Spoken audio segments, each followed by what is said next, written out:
Welcome back, football fans, to another episode of Necessary Roughness right here on the Bite Size Sports Network. As always, I'm your host, John Boyd, joined by my co-hosts, Nick Winograd and Zach Keebler. Gentlemen, how are we doing today? We've got a lot of news to get into at the top before we dive into some games, but after we had the Zach and Nick Bowl last week, Zach, your Giants are coming off a win. Nick, your Bills are coming off a little loss. We'll deep dive those games, but what did you think of the Sunday slate and Monday Night Football as a whole? Yeah, I thought it was definitely an interesting week for football. I just want to go out and say, Commanders, you suck. Outside of that, our defense is finally coming together, so that's very, very good to see.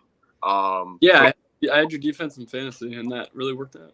Yeah, nice. Putting up two good back-to-back games against the Commanders, only letting up 7, and the Bills we let up, 15, 14, somewhere around there. Yeah.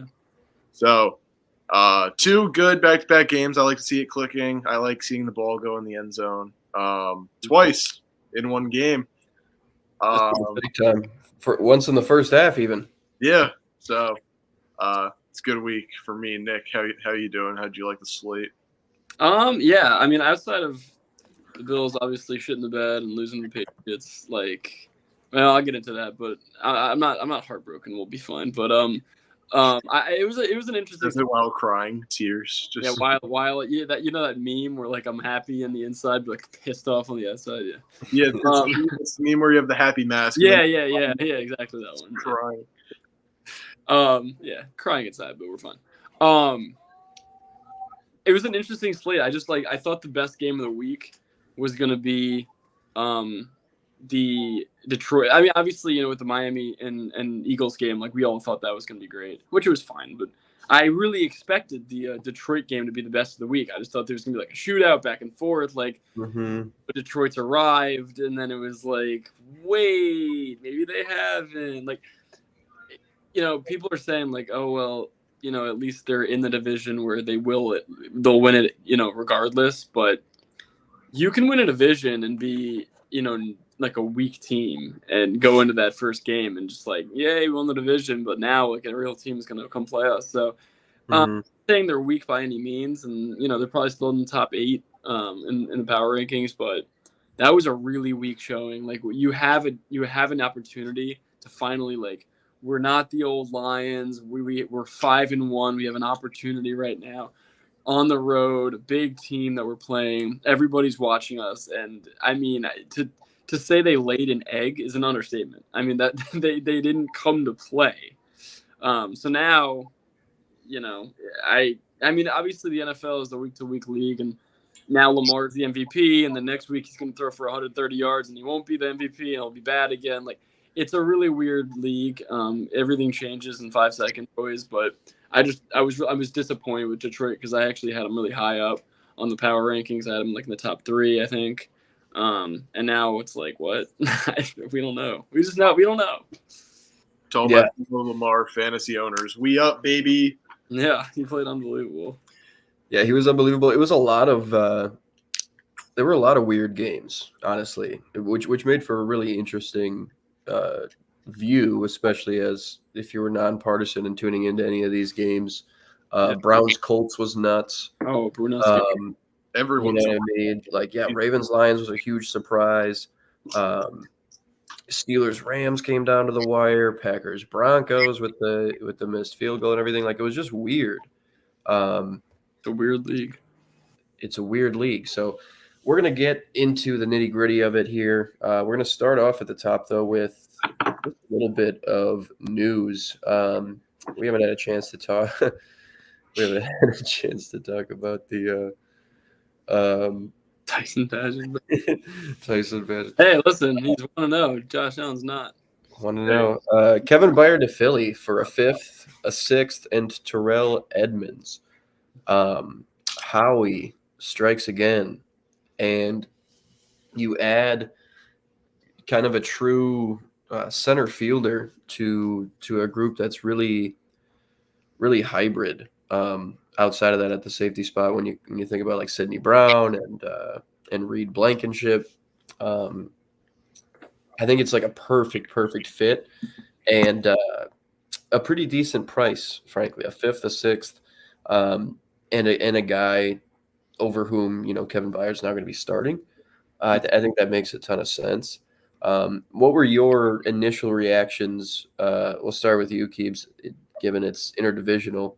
What was your first reaction to the Kevin Byard move when you heard this news? I mean, I considered it a pretty good move, especially for what they gave up for it. They didn't give up like a crazy amount. I think that Byard is consensus one of the top secondary players. So to get him from a Titans team that's gonna be rebuilding probably within the next like 2 weeks, I feel like it's gonna be a good move. Their defense hasn't looked too great this year. So adding that piece is definitely helpful at the price that they got it for. That's basically all I really have to say on it, to be honest. Yep, I was liking that one. Next, I'll kind of let you guys give your thoughts here, and this is mostly to do with I don't think it was a great week overall for the Zebras, but in particular in the Dolphins Eagles game, I saw a Twitter thread after Twitter thread going on about the missed calls that kind of went in the Eagles' favor. Or the bad calls, the no calls, everything in between. And there was also kind of a goofy. Did you guys see the fourth down spot in Rams Steelers? Actually, I didn't see it personally. Okay, that was another kind of big one, but I think we all saw Dolphins Eagles. But Nick, I'll start with you. What were your initial kind of thoughts on these calls, like as they were happening? Have you kind of gone back and looked at any of them against your will or otherwise since that game transpired? For a lot of people, it seemed like a lot of blatant misses. But what were your thoughts on the confluence of calls in that game? Yeah, my initial thoughts was those are flags against Philly, and the fans that are saying, well, they still won by 14. Why is this such a big deal? It was like a 3. Dude, like every single call, like changes every aspect of the game in that moment. I mean, it could all of a sudden not be a 14-point game, or it could completely change everything. So I don't really like the use that they won by 14. Like, no, I think that the fact that Philly had 0 penalties, that's wild. I mean, 0 maybe and a half. The whole game, and there's so many that are thrown now. It's like really, and then we find out like the head ref or whatever. He's like a couple miles from Philly, like a sauce there. Like I don't know, man. I don't know how to feel about that. Obviously, there's no rooting for teams and stuff like that, but that was weird. And then there's no way there was 0 flags against one team the whole game and then 10 against the other. When you think about it, I mean, there was a lot of close ones against Philly that, if you have 0 flags, I mean, you got to throw Miami a bone somewhere there. I mean, as a Bills fan, I'm glad they didn't, but like, shit, like, I kind of feel bad. Like, you cannot win a game like that when there's just no penalties against it. A big part of football is, relying on flags sometimes to help you guys get some yards or the other team getting yards away, taken away. So, I mean, 0 Philly fans. I work in an office where there's like a lot of them, and they were like, I'm smiling today. I'm like, yeah, no fucking shit, dude. Like you guys got bailed out after bailout. Of course you're smiling. So yeah, I don't like it. I think that is, and we'll get into also the Indianapolis-Cleveland game. Blatant missed calls. I mean, yes, completely changing the outcome of the game. So yeah, it's not. No, good. I'm right there with you. I didn't like it. It seemed like blatant favoritism throughout the game to me, just because, all the missed calls were sort of ones that broke in Philly's favor, and like you said, the 14-point gap at the end of the game. Mm-hmm. The Dolphins were driving with a chance to tie it with a touchdown. Right. When Tua made his first real mistake of the game. And then we went to 14 from there. So Yeah. I don't really subscribe to that either. They've just got to be better. And it sucks that it was a game I think a lot of people were looking forward to that was kind of mired by all that controversy and just that like unfairness. Like it kind of leaves you with a lack of closure from the game. Like you don't feel like the result is an answer to who's the better team. You're not happens a lot. What's that? You're not satisfied with like the result. Yeah. You're like, what? Like I'm not. With that Bills Dolphins game, it was like, okay, Dolphins fans know 48-20. Obviously, they were the better team today. Not now, but like we okay, they were better. We did not play as well as them. But after the game on Sunday, they really can't say that. And I've talked to a lot of Miami fans. They're like, no, we really can't say that. We'd love to play that game again, and see what happens because like that's just we're not satisfied with that. Like I don't want to go and say Miami sucks now. No, like that's just a ridiculous game. And to me, I just I'm glad that they lost. That was important for the Bills' chances, staying in the division. But just as a football fan, I thought that was kind of blatantly messed up. But it was all week. So yeah, football fans in the chat, let us know what you thought about this weekend of officiating as a whole. It was a pretty bad one and an absolute disaster class in a couple of games, in my opinion. Jonathan Allen has spoken out. Keebler, have you seen this? You seen this comment he made? Nick, have you seen this? I saw what he said. Yeah, this is pretty excellent entertainment, and he essentially said after the loss to your Giants, Keeb, that oh no, you're right. I did see this. Okay, yeah. So he said, if you're a kid watching this, now would be a good time to earmuff it. But he said, I'm fucking tired of this shit. It's been 7 fucking years of the same shit, which is like spot on because Washington's been kicking their tires for probably more than 7 years at this point.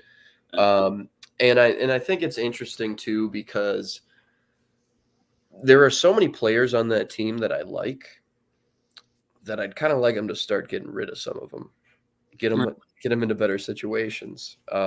So I mean, he could be a potential deadline target now at this point, which is really, really interesting for a lot of teams. There's always like a Pro Bowl caliber guy or two like this that just sort of crop up around the deadline, and you're like, oh, this guy's available. Like, oh, Von Miller to the Rams. Okay, whoa. Right. So he could be a really interesting trade candidate, I think. And I also just thought his delivery on that was pretty funny. Like you can tell it's just such genuine frustration. Yes. At another point in that conversation, he said, like, yeah, we got our asses kicked, plain and simple. Damn, the Giants are doing that to teams. 2 of them this year they've done it to. But like I don't know. It seems like trouble brewing down there, and I don't know. For a couple of weeks this year, I thought Washington might be kind of in it down the stretch, and I don't really feel that way anymore. They just don't seem to have any juice offensively. Obviously, the locker room's gotten a little disjointed. Guys are frustrated. It's almost like the Cardinals group from last year that did have a lot of talent, but Buda Baker's crying. He's tired of losing. It feels like Jonathan Allen, who's like, hey, listen, I'm a Pro Bowl caliber player. Can we get something going with this team? Can we figure it out outside of this defensive line that's always good? Yeah. So I don't know. I thought that was super interesting as well. And last thing I wanted to bring up was the Kareem Jackson suspension, which we just found out actually is reduced from 4 games to 2 games. Yeah. Yeah. But What were your guys' initial reactions to that hit? I thought that one on what's his name? I thought that one on the tight end was pretty ridiculous looking on the replay. Real time, it didn't strike me as bad. But you watch the replay back, you see the head snap back. You see him kind of lead with the crown a little bit. Nick, did you think right away like that was like, oh, he might get ejected? I only thought that, I feel like, because of the precedent, because he's had like 3 of those this year. But yeah, I feel like reaction surprise you? no, yeah. So I kind of felt the same way. I was like, oh God, Jackson again. I was like, Right. Right. It was like that. It was like that feeling more like if anybody else did it, it would have been like, oh, that's not great. But then when it's like the same guy, it's like, oh, Yep. this guy's gonna be in trouble. like it's just like you keep on doing something like this, and obviously, like he's not. They're professional athletes. They're competitors. Not trying to do this type of stuff, but sometimes it looks different from another eye's perspective. So I think that the 4 was a little steep. I'm glad he appealed it. Two games I think is fair. It's without pay. Yeah, but it is going to open his eyes, obviously, and just make sure that he stops that, because if it was completely just dropped, then he would have been like, oh shit, like I'm good. Like he's not good. Like you need to calm down. Maybe not make plays like that anymore. But it didn't look horrible like at the moment, as you said, but just because of who it is and that he'd been doing it, it looked a little bit worse. Is it like Keebler? Is it just like a habit he can't break? Is it just muscle memory for him to kind of? I don't know. I feel like on the football in this way. I feel like Nick said, if it was anyone else, they probably would have let it slide. I feel like that they're just trying to make an example out of him based on prior incidents. Yes. I don't know. It didn't look too bad. Like I watched the replay, and it looks worse on the replay. But I don't think it's something that he should get like a crazy suspension for. I think maybe the initial, even before the appeal, should have been 2 games, and maybe reduced down to 1. But I don't know. It's just like hits like that are going to come in football. It's just the nature of the game. I didn't see anything wrong with it personally, but like I said, they're just going to make an example out of him to show people what not to do. So yeah, and it's not his fault. He just has a defenseless receiver addiction that he's working on. You've seen it all across the league. These defensive, defenseless receivers, and then boom, the safety or the corner just hits him, and it's like, dude, like a lot of these times they're trying to make that play, and then all of a sudden something happens right in front of their eyes. It's also like these roughing the passers, where like these guys are coming in at full speed, then the quarterback gets rid of the ball. How are you supposed to hold up and stop? That's not good for your legs and body. So sometimes they just go for it. Boom, 15-yard penalty, and they're kind of shocked. They're like, what? Like I was about to sack him, and then boom, like he got rid of the ball. That's on you now. Like just 300 pounds of inertia. You're just supposed to just full speed at all times in football. It's such a fast sport, and to just hold up and stop, it's really not as easy as you might think. A lot of fans are like, "Come on, man, don't hit him, man!" Like it's very hard. Like yeah, I completely agree. Well, now let's jump into some of the games from the past week here, and we're gonna start with my Minnesota Vikings. Just manhandling the best team in football. Yeah. San Francisco 49ers, number 1, I think, in all 3 of our power rankings. Unless, Nick, did you have Niners 1 last week? Oh, yeah, I had Niners 1. I thought you had Dolphins 1. Oh, did I have Dolphins? I had Dolphins 1. Yeah. Yes, that's what it was. Not one anymore. Yeah, that's right. But obviously a top tier team. Yeah. And I think for a lot of reasons coming from that game, you feel great about the Vikings. I don't feel too differently about the Niners, especially if they're able to get healthy. No Deebo Samuel for this game. No Trent Williams for this game. CMC did go. It was a quote-unquote slight little tear in his oblique. which Oof. sounds still awful. Yeah, that's But but he dressed and played and was fine. And he's like 2 tuds. He scored 2 touchdowns. Yes, I think he ran for like 70 yards. no, I think it was 5. What's that? It was only 45 rushing. I think he got some more. It might be 70 from scrimmage or something. Yeah. Yeah, 70. I heard 70 somewhere. I know. But decent little game. He was fine. Yeah, because the Vikes held the Niners to I think either 56 or 65 yards rushing in the game. Yeah. As a whole. But he was fine. The Brandon Ayuk looked really good. I think Purdy was okay. You saw some chinks in the armor for sure. Yeah. But again, I just think it was a really, really interesting game from the Vikings.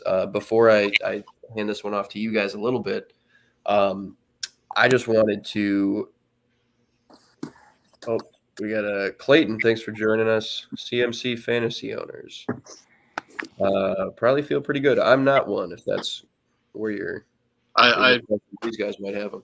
When he got injured, I traded him on like a panic kind of thing because I thought he was going to be out for a couple weeks. So I traded him and I think it was like D-Hop or something for Bijan, which we all saw how that ended up going, and Waddle.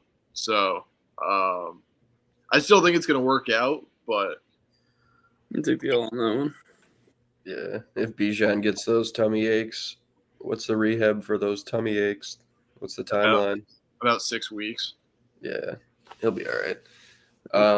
But yeah, before I kick this one over to you guys and kind of get your impressions on how Monday Night Football went, and your takeaways, I just wanted to give some praise quickly to Brian Flores, new defensive coordinator of the Vikings, has lit an absolute fire for this group. The personnel is very, very similar to last year's when Donatel was calling the shots. And a lot of people would probably say it's worse on paper. No Eric Kendricks, no Zadarius Smith, no Patrick Peterson. But they've filled that in with some younger guys, and the scheme has completely changed. There were 3 safeties on the field for every single defensive snap last night.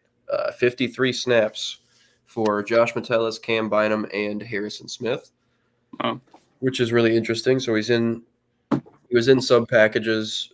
I mean, he literally lived in nickel all game against San Fran and still was stout against the run with the way he called his defense. And over the course of this season, to this point, the Vikings lead the league in 7-man blitz rate, 6-man blitz rate, 5-man blitz rate, and they also lead the league in drop 8 rate. We're rushing 3 and dropping 8 in the coverage. They do that twice as often as the next team, the drop 8, and they do that at 45 times. They've dropped 8 this season, and it's at a 74.1% success rate. That's the game sealing pick came on a drop 8 when they had 7 at the line, and Purdy thought the pressure was coming. They dropped into like a drop 8. It looked like a cover 3 or something. Purdy didn't react quick enough. It looked like it was going to be cover 2 pre-snap. And just what he's been able to dial up is like Spags-esque. Some of the game plans he's putting together with really – and the reason it reminds me of Spagnuolo is because the talent is like fine. You've got like a big-time pass rusher. You've got Daniil Hunter, who maybe is like the Chris Jones of that defense. You have a big star. Yeah. But outside of that, like it's not these, Pro Bowlers at all 3 levels. It's pretty serviceable NFL players who Brian Flores just consistently getting the most out of, which I think is the best trait of a coach. And selfishly, I'd like him to stick around as DC for a little while if he doesn't want that head coach job, because I think if he does want it, one should be readily available to him, as long as he's, as long as the owners aren't still pissed at him or whatever. But he's been coaching out of his mind, and what he's doing is just much different than the rest of the league. This team's blitzing at a 58% clip. Just always sending pressure. And he's really thrown people off. And last night he did it to Kyle Shanahan, who, yes, was without the best left tackle in football and was without Deebo Samuel, which would have helped supplement the run game and the yak game. But that being said, he still did that to Kyle Shanahan with a lot of weapons to work with. And holding them to 17, I thought was awesome. I was really afraid of that Niners offense, and they did a great job. So that's the first thing I wanted to make sure I said about this game. But Keebs, we'll start with you. What are your takeaways kind of both teams coming out of this game? You know, what surprised you? What jumped out at you? That kind of thing. So I didn't really get to watch the game. I'll just keep it 100. But just like from a like, what's the word I'm looking for? Outsider's perspective. Yeah, exactly. From an outsider's perspective, I don't really think it changes too much about the 49ers, given how they weren't completely healthy. So they were without weapons. I saw some memes where it's like, oh, Purdy without the top weapons in the NFL, and then it was like Josh Rosen or something like that. But no, I still have faith in that 49ers team, but props to the Vikings on getting that win. They were underdogs. I think they were like plus 265 or something. 7-point spread, I think. Yeah, something around there. So that was good on their end. I really like what I'm seeing from Addison. Stepping up when Jay Jettas is out. And yeah, credit to the Vikings. Maybe they can get back in that playoff push. Go from there. Well, that's what I was thinking. And John, look at this schedule going forward, coming off of that San Francisco win. I can't even see, but I'll let you read it. All right. Is this better? There we go. Okay. All right. So tell me this team isn't 9-4 going into that Cincinnati game with a chance to just manually snatch the division back from Detroit. Atlanta game will be hard. Atlanta game's going to be interesting. They're going to stop Green Bay. Green Bay is spiraling. Yes. Atlanta should be a win. Atlanta should be, but that one I could see going either way.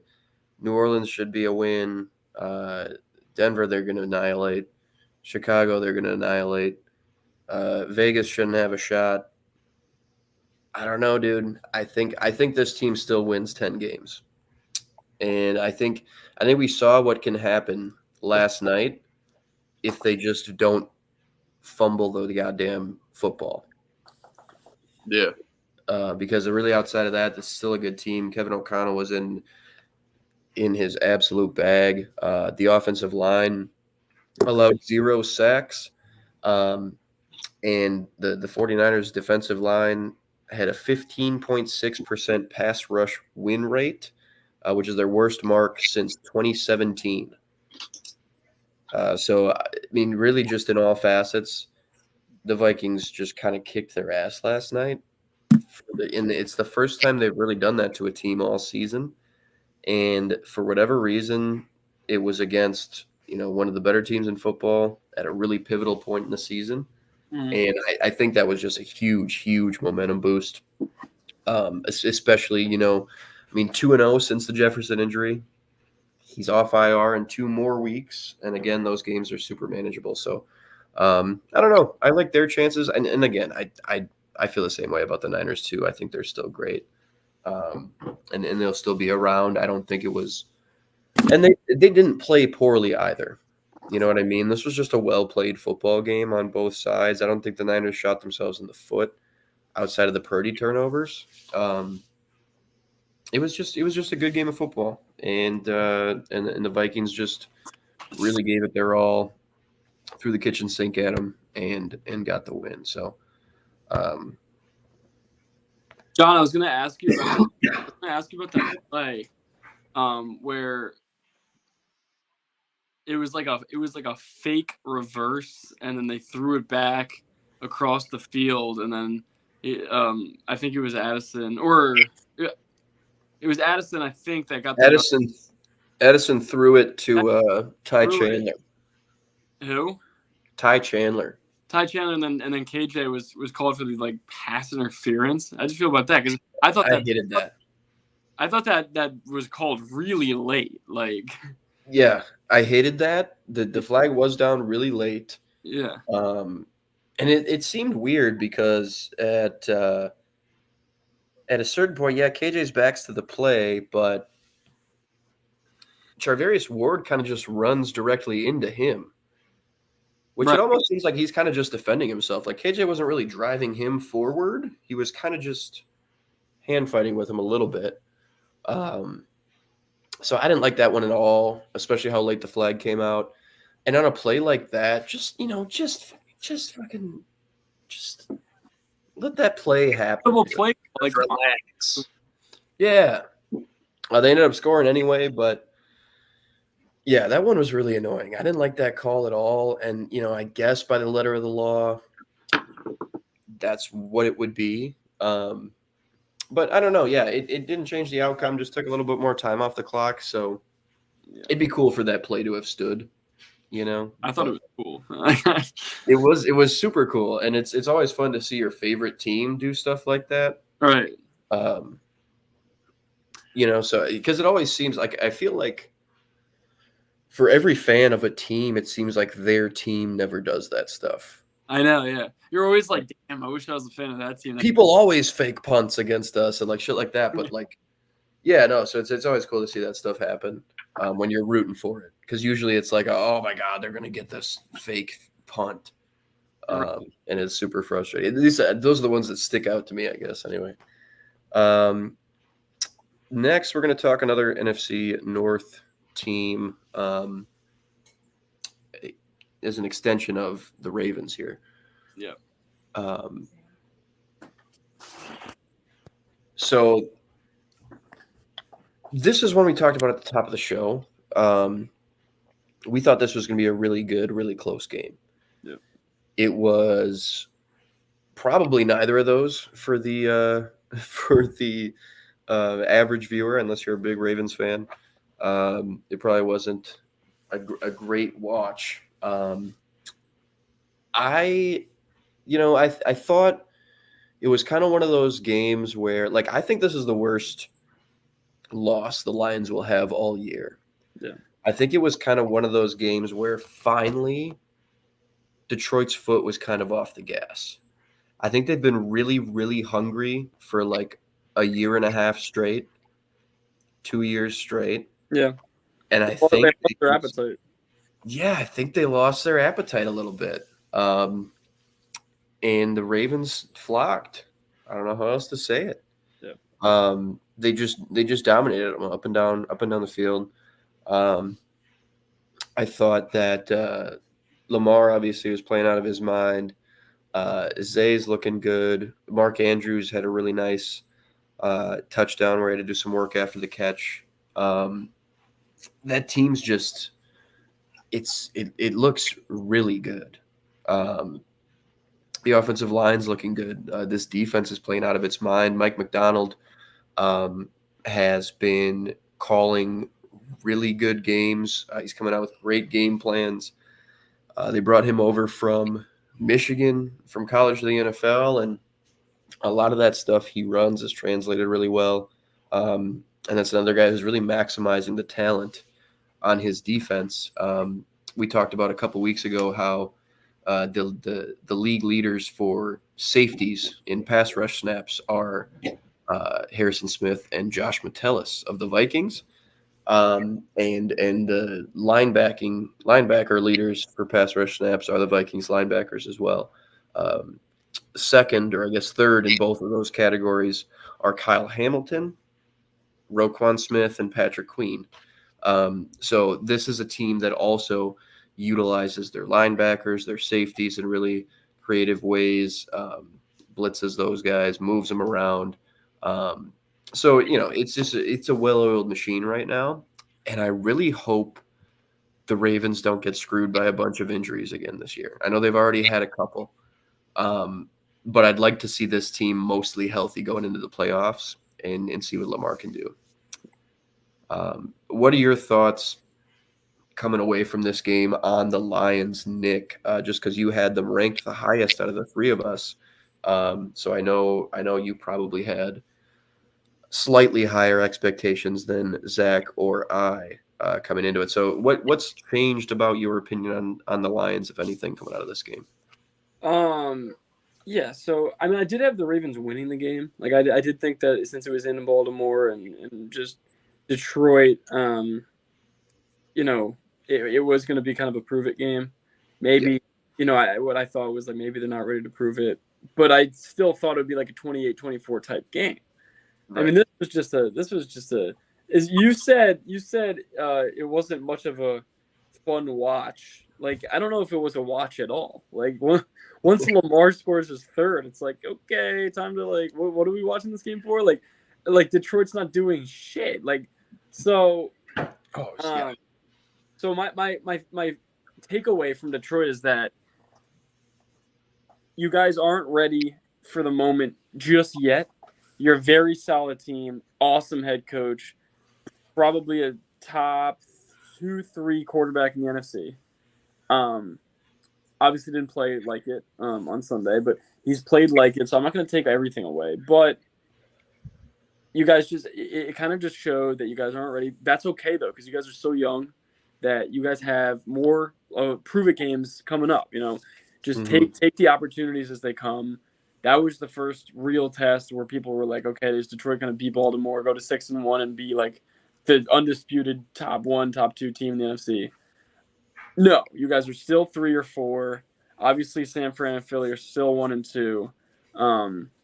But yeah, like you're gonna have more opportunities. Prove it to us, and with the next one, we don't care if you guys beat, I can't say Cleveland anymore. But if like y'all beat Denver or like Houston, that's cool. But that's great. You beat the teams that you're supposed to.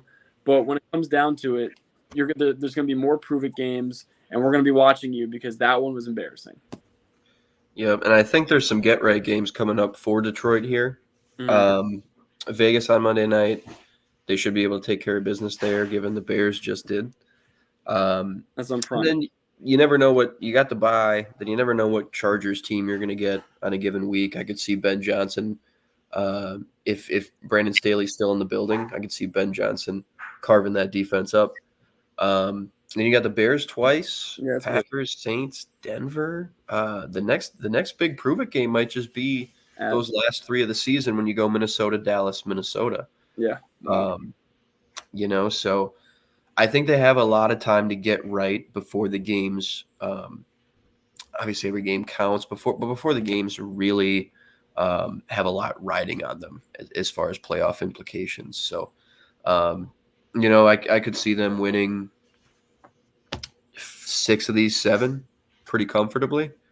But you never know. It depends on how they kind of bounce back from this game. It's set up perfectly for them to do so, I think, with a pretty poor Raiders team at home and then a bye week before you kind of hit your next long stretch. So I'm not too worried about the Lions, honestly, coming out of this one, but I think you're right. I think it just kind of showed that at this point of the season, there are definitely some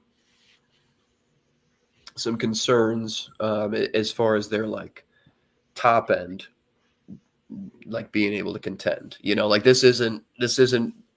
They are not in the mix with Philly and San Fran, like you said. They're not in the mix with KC, despite that Week 1 victory. I think if those teams played on Sunday, I think the result would have looked pretty similar. To Baltimore, Detroit. So I think they're still a good team. Probably still should be the favorite to win the division. Although, like I said, I think it'll come right down to it, but between them and Minnesota. But I don't think you should be too worried. That Week 1 game, out of the gates, trying to do everything they could, won by 1 point against Travis Kelce-less Kansas City Chiefs who are coming off a Super Bowl win. I Like, don't even think they had Taylor Swift yet. they didn't have Taylor Swift yet. Travis wasn't playing. Like, you won by 1 point. It was cool in the moment, but I agree. If they played next Sunday or last Sunday, the way that the Chiefs are humming right now, Ooh. so much different. Mid-season Chiefs to late season and postseason Chiefs is just a different beast. Yeah, 100%. So we just briefly mentioned him, but after that, just gobsmacking that the Chargers took, particularly in the first half. How hot should Brandon Staley's seat be as a defensive coach, year 3, and you come out, you're playing Patrick Mahomes, and you come out and you do your bland Fangio cover 6, cover 8 stuff, and just sit in zone and let him pick you apart all game. Why? Towards the back end of last season, we were starting to kind of get fired up on this team because Staley started to mix it up. He started to send pressure. You started to see some cover 1 and some man coverage sprinkled in enough that teams weren't just picking them apart and finding them super predictable. But again, you're seeing him kind of fall back into these tendencies where he's rushing 4 and he's playing soft coverage, and he just doesn't have, and there's some big names on that defense, but the way they've played this year, he doesn't have the talent to run this kind of scheme. It's so player dependent. There's no scheme really buoying any of the players, or it's essentially, it's just, hey, go out there and win. Hey, 4 guys rushing. It's going to be you guys all day. Go get home. Hey, coverage on the back end. You might have to cover for 3 seconds, 4 seconds if we don't get home with 4. If they chip with a tight end, you might be covering for 4 seconds. Like, it's just not conducive to the current talent, and it just seems like he's not adjusting to these things. No. And it's super frustrating because I think a lot of people like the Chargers, and I think a lot of people see how talented this group is and the ceiling they could have. And I mean, you see some of it on the offensive side too. It's much better with Kellen Moore now in place, but I think what you've seen from Staley to this point this season really does warrant, if not a firing mid-season, maybe you give him another shot to make the playoffs or something. But if this team fizzles out and doesn't make the playoffs, I think he's got to be gone.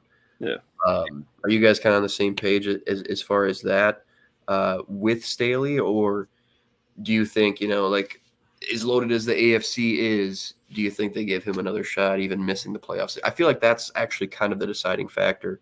This would be a playoff berth for this team, as loaded as the AFC is.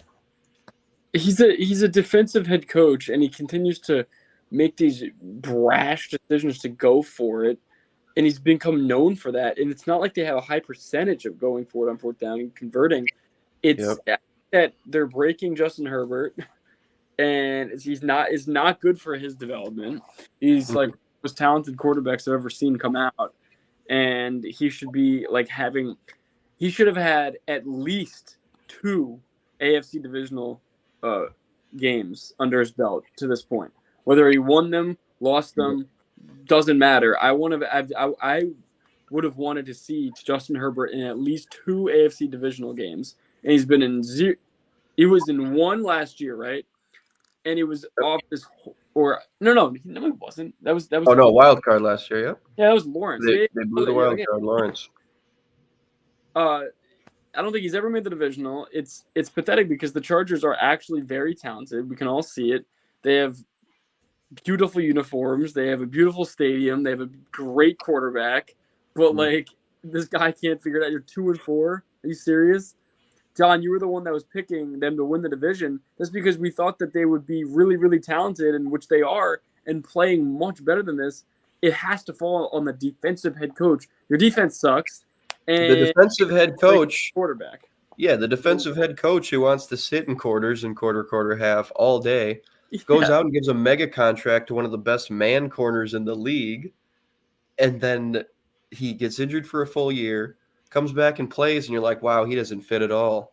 And then you just dump him back to Billy and the boys. That's horrible to do. That just looks so bad, man. That was such malpractice, and you know that a lot of the like going after a guy like that, not only are you calling the defensive plays, but you're the head coach. Yes.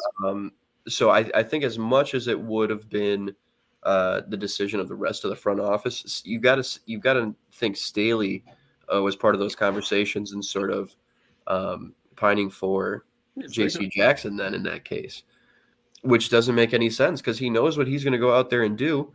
And I thought when they made that move, it was more of a signal of, okay, so they want to be able to go to some more man-heavy stuff on late downs. Right. They want to be less predictable. They want, one of the better man corners who I think was coming off 10 picks the year prior. Yeah, something.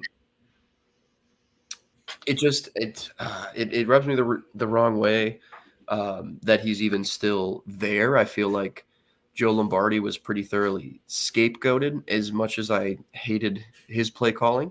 Sure, he's a great guy. But I think getting Kellen Moore in the building was not enough.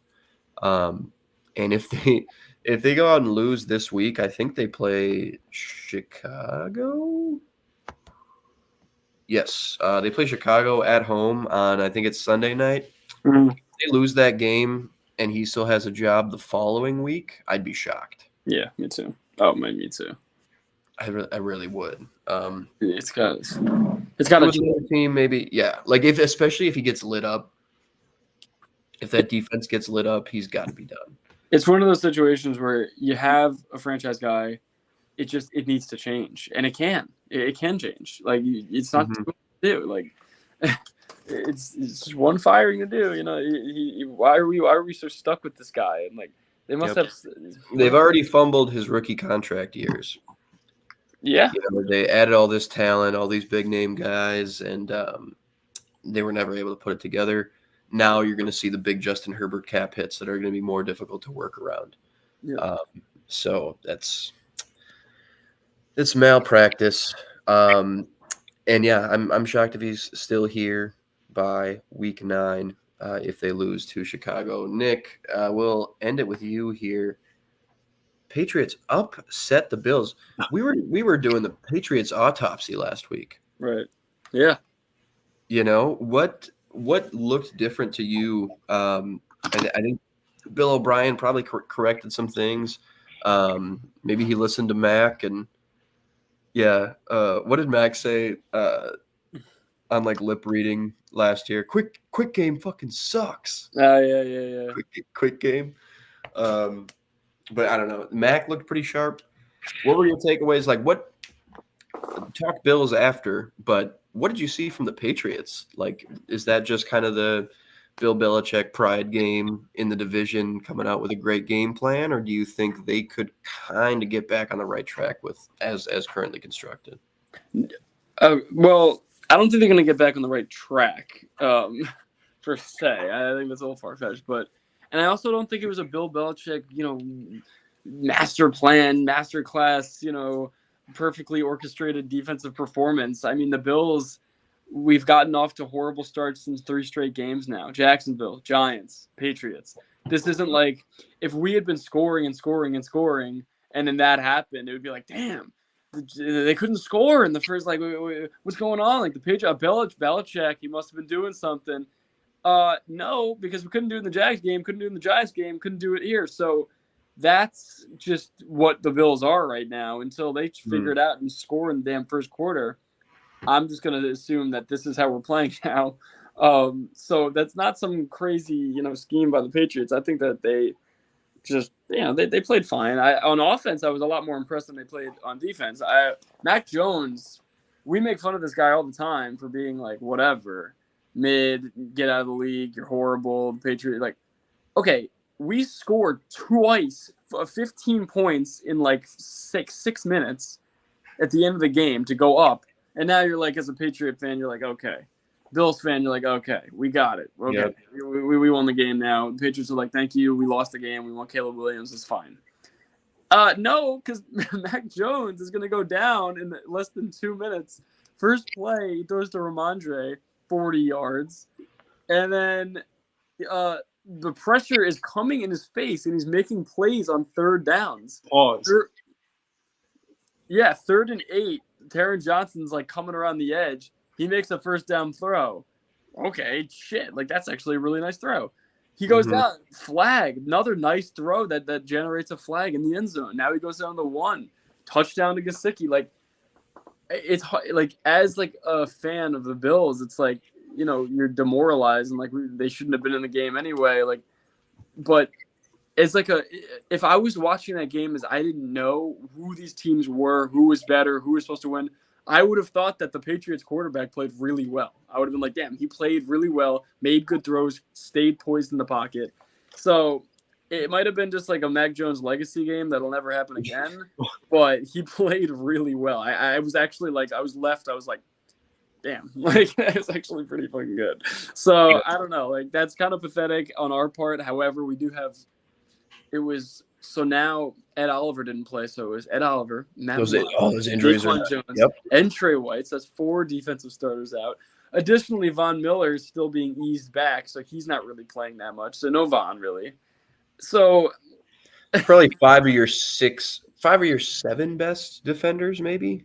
Yeah, I mean, like we're so cooked. Like it's just not a thing. Really like, tough. Yeah, we're essentially we're so back. We're so done.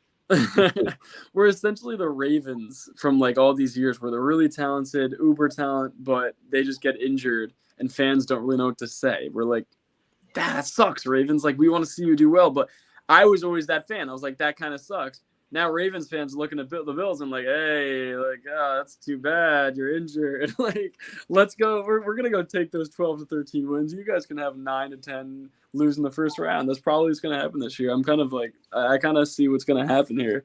Because when you're that injured and these guys aren't coming back anytime soon, I mean, like, what are you supposed to do about it?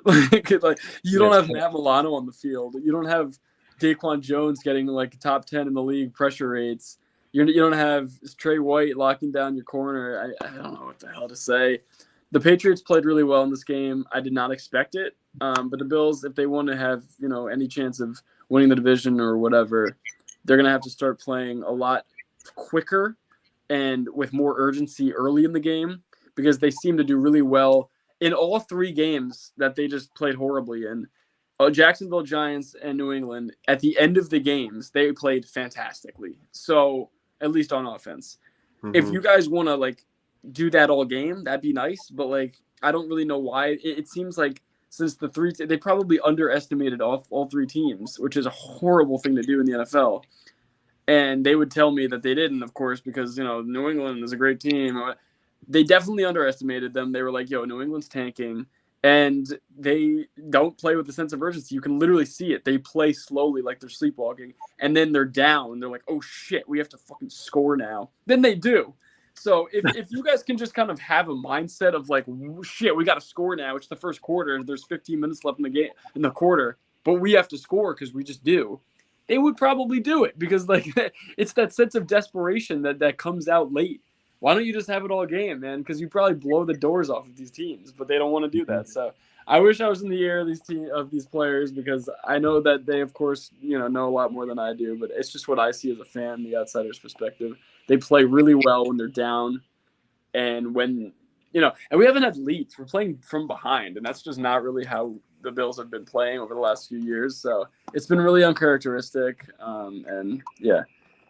Congrats to the Pats and Belichick on his 300th career win. That's unbelievable. Yeah, it's huge. But yeah, we'll probably figure it out at some point. But the defense is definitely going to hold us back from going anywhere this year. Yeah. Belichick joins Don Shula and George Halas in the 300 win club. Yeah. But yeah, I was thinking with the Bills, like the bedrock, the identity, the modus operandi of this team has been defense. Specifically since McDermott got there. Yeah.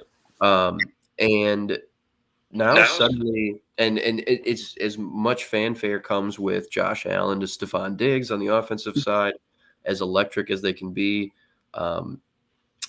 the kind of separating factor. And again, the identity of this team has been defense.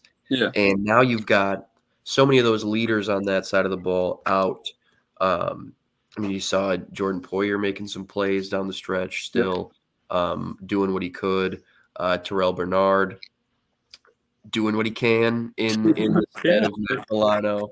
But up the middle, it's really tough right now. So, like, this team is really going to need to have that great performance from Josh Allen in order to get probably any wins until they get some of these guys back in the lineup. You're just not going to be carried by the defense, even if the defense is able to do enough to make the game winnable. I think the rest of this year, it's not going to be like it has been the past couple of years where the defense is really setting the table for you, and kind of carrying you to wins if you have that win from Josh. So I almost think the ceiling is still just as high with the Bills, even with the injuries, because you could just have Josh Allen go nuclear, and then how much else matters? If Diggs is gonna, because Houdini a 60-yard bomb, and you've got this 3-headed running back room that's been pretty solid.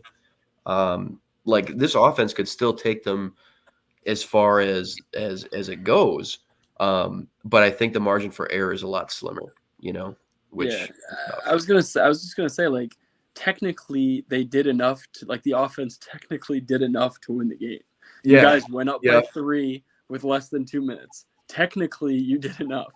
Yeah, Bills defense probably slams that door if they're fully healthy. Yeah, exactly. 100%. But so technically, yes, Josh, you did enough to win the game. Congrats. But you have to understand that the defense is very banged up.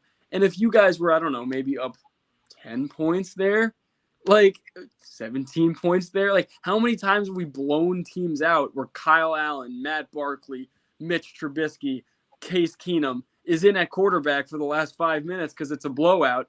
Why are you playing at the end of these games? Oh, because we can't score early in the game, so I got to do it at the end. Like, what's going on? Like, if you, Josh, yes, you guys did a good job to come back and go up by 3 at the end of the game. But you have to understand, and they do, that your defense is very banged up. And if Mac Jones and the random offensive players that the Patriots have can go drive down the field in 2 minutes, who the hell wouldn't be able to? Like, imagine what Mahomes would do. Imagine what Tua, what freaking Jalen Hurts, even probably Brock Purdy at this point. Imagine what they would do in under 2 minutes. They'd probably do it, before 10 seconds are on the clock. They'd probably do it with like a minute 10. Give Josh another chance.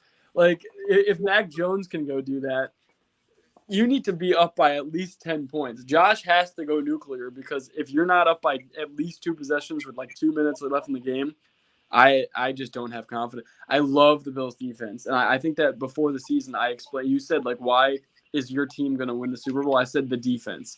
That's not the thing anymore. It can't be. It can't be. When we finally play a good offense, last 3 weeks, well, Trevor Lawrence and them, they're fine. But the Giants and the Patriots aren't good offenses. When we finally play one that's formidable, I'm actually kind of excited to see what happens, because it's probably not going to be very pretty, and we're going to have to, like, win a shootout. So, yep, I'm right there with you.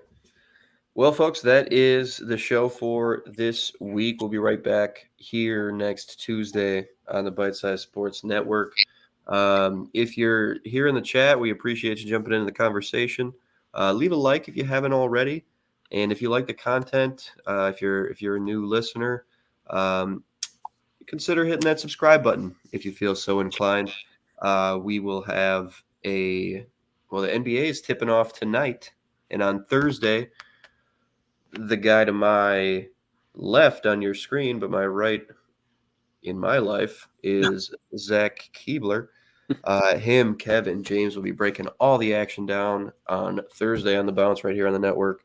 You can follow Nick at the Buffalo Times right there below his name.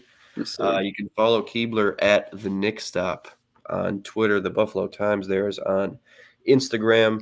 You can follow me at John B. Boyd 12 on Twitter and Bite Size Vikes on YouTube.